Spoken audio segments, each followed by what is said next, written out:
Committee के बाहर, जहाँ पे हम देखते हैं कि यहाँ पे हज़ारों मुलाजमीन, यहाँ पे मज़दूर तबका यहाँ पे रोज़ी रोटी की खातिर यहाँ पे खड़ा होता है। लेकिन आज एक मंज़र ऐसा देखा कि यहाँ पे एक ख़ातून है जो वहाँ पे मज़दूरी करने आई हुई हैं। इनसे बात करते हैं। जी, आप मज़दूरी करने आई हो और वो भी मर्दों में? जी मैं बेवा औरत हूँ।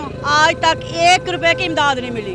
पूरा रमज़ान शरीफ गुजर गया, किसी ने 10 रुपए नहीं दिए, ना कोई मजदूरी, ना कोई रोजी, ना रोटी। कि छोटे छोटे मासूम बच्चे के कितने लेके जाइए, ना उन्होंने कोई जुत्ती ना कोई कपड़ा कि जाके मेरा घर बार भी दे सकते, मकान मेरा किराए दा वा कि मेरे घर सिर्फ 2 मंजे, थोड़े दिन भीतर घर मेरे अग लग गई। किसी ने 10 रुपए की इमदाद नहीं मैनू की। दुनिया आई आ, मूवियाँ बना के लै गई आ, लेकिन मेरी कोई सुनती नहीं रहा। लोगों को 14-14 हज़ार रुपए मिले, मैंने तो भी नहीं मिले। कहने तू हकदार, मैंने दसा कि मैं हकदार क्यों नहीं है। बेवा तो जीरो थोड़ी है कि मैं मजदूरी कर दी औरत, रोड़ी कोट रही हाँ, अंगूठा मेरा खराब होगा रोड़ी कोट करके, लेकिन आज तक इंसाफ मिले ही नहीं। और मिलेगा कितने इंसाफ? कोई नहीं इंसाफ नहीं देता। लेकिन बेवा होना को जुर्म आ। बच्चे कितने तोड़े? मेरे एक बेटी एक बेटा वा, लेकिन आज तक हुकूमत ने 10 रुपए नहीं दिते। इन्नी महंगाई, इमरान खान कहना तू हकदारी नहीं लैंदी। मैं क्यों नहीं हकदार? बेवा औरत हाँ। मेरे घर पर 3 नंबर कॉलोनी सदीकिया मस्जिद, शुक्रा मेरा नाम है। बेवा औरत हाँ, जो तुम मर्जी जाके पूछ सकते हो। मैं और हाइपरटेंशन मरीज हाँ। मेरी बेटी के दिमाग से रसौली आ, लेकिन और नक मुँह च खून आता, मैं इलाज ही नहीं करा सकती। लेकिन हुकूमत की कर रही है? कुछ भी नहीं कर रही। पैसे ए देखो, दवाइयाँ मेरे नाल, दवाइयाँ खा के मैं गुजारा करके अपने बच्चे रोजी पाल रही हाँ, लेकिन मजदूरी फिर भी मैनू नहीं मिल रही। मैं ऐसी हुकूमत को, ऐसी आवाम को की लेना? लेकिन मैं तमाशा बन के लोग जाते हैं, देख के हंस के चले जाते हैं, रुपया नहीं किसी को कुछ दिंदा नहीं। तुसी लोगों ने घर काम करन जांदे होए, फिर लोग की कहंदे ने? काम कर रही हां, लेकिन कुछ ने हल्फ ही नहीं की आज तक। मैंने शादियां दे बर्तन मैं धोते, होटलों च काम मैं किया, लेकिन किसी ने 10 रुपए की इमदाद नहीं की। मजदूरी नहीं अगले दिन दे मेरी। नहीं हुण तुसी ये काम कर रहे हो तो लोग तुहानू किस नज़र नाल वेखदे ने? हैरत ना देख के चले जाते हैं, हंसते जाते हैं। जान के मोटरसाइकिल आवाम जाएगी, हंसती जाएगी। किसी ने कभी नहीं कहा बीबी तू क्यों बैठी है, कादे लिए बैठी है, लेकिन नहीं, उल्टा एक मजाक करते, तमाशा बनाता और बैठी रहा। हुण तुसी हुकूमत वक्त की मुतालबा करना? हुकूमत ये कहती कि मेरे बच्चे ने कोई सर छुपाने की जगह नहीं, मेरी इमदाद की जाए, मेरे बच्चे को कुछ दिता जाए। खुदा ना खासा कल मैं मर जावा, मेरे बच्चे ना कौन, मेरे बच्चे सड़कों पर रल जाएंगे। धी दा ताना, हुकूमत की कोई धी भैन किसी की हैगी। मेरा माँ बाप भी मर गया, मेरा एक मेरी भैन अखा तो नबीनी आ, आज तक वो इमदाद बंदा टीवी का मरीज आ। इस टाइम घर दाखिल आ, वो घर का खर्चा करना, आपकी भैन को आपके बच्चे का इलाज करावा या अपना इलाज करावा। अच्छा, मुख्तलिफ लोग राशन तकसीम कर रहे हैं, वो भी तो राशन भी नहीं मिले। 10 रुपए साबित कर देना आनके कि किसी ने दिता होवे। वो मियां जावेद साहब के सामने लगा है बैनर, वो राशन तकसीम कर रहे हैं। कारां च गईयां, ओदे गड्डी ते गईयां, लोकां दी उन्होंने फोटो कापियां पढ़ियां, बेवार दी फोटो कापी नहीं पढ़ी।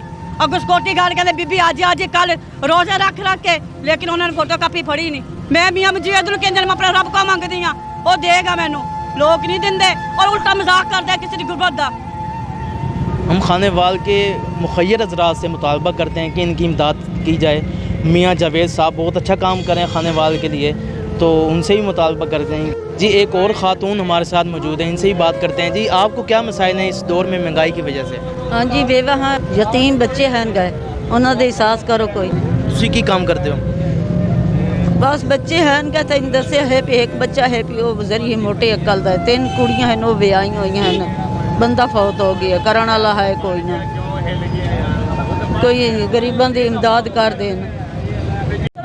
जी, आज हम मज़दूर तबके में मौजूद हैं, इनसे बात करेंगे। जी, महंगाई के हवाले से आपको क्या मसाइल हैं?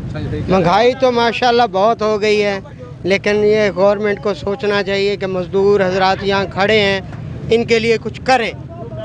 हम तो ये कहना चाहते हैं, पहली हुकूमत से ही हम यही कहते थे, इससे भी यही कहते हैं कि हमारे बारे में कुछ सोचे। नहीं, ये सब यही कहते रहे कि नून लीग की हुकूमत आ जाए, उसके बाद सब बेहतर हो जाएगा। अभी देखेंगे इंशाल्लाह, देखें अगर नून लीग आई है तो देखें शायद कुछ हो जाए। क्या कह रहे हैं? 5-7 दिन में तो नहीं कुछ हो सकता, आगे चलाएगा तो इंशाल्लाह सही होएगा। इनके पास टाइम ही नहीं है। टाइम है क्यों नहीं है? लीज मेरे की 70 रुपये चीनी होगी, अगे 120 रुपये ले रहे थे, 400 रुपये आटे की थैली होगी, अगे 550 में ले रहे थे। हौली हौली होएगा इंशाल्लाह। शाम तक खड़े रहते हैं और सुबह से ला के खड़े रहते हैं, यहाँ कोई मजदूरी नहीं, कोई धक्के खाने रोडों पर, क्या फ़ायदा इधर कानून का।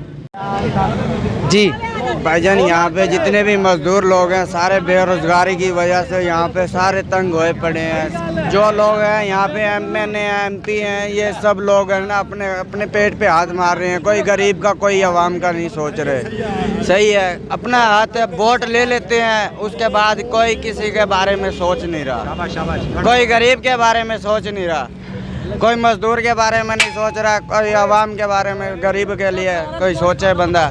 यहाँ के जितने भी अमीर तरीन लोग हैं, MNA MP हैं, काउंसलर है, ये सब अपने पेट पे हाथ मार लेते हैं, खा पी के वही नमक हराम कर रहे हैं। आपको कुछ नहीं मिल रहा? हमें कुछ नहीं मिल रहा। जी आज हम मजदूर तबका की आवाज़ सुनने यहाँ पे आए हुए थे। एक खातून यहाँ पे सुगरा बीबी यहाँ पे मजदूरी करने आई हुई हैं, जो अरसा 5 साल से यहाँ पे मजदूरी कर रही हैं। तो इनसे हमने बात की, आपने उनकी बात सुनी। कैमरामैन मेहताब हुसैन के साथ मोहम्मद आसिफ चौधरी, खानेवाल सिटी न्यूज़।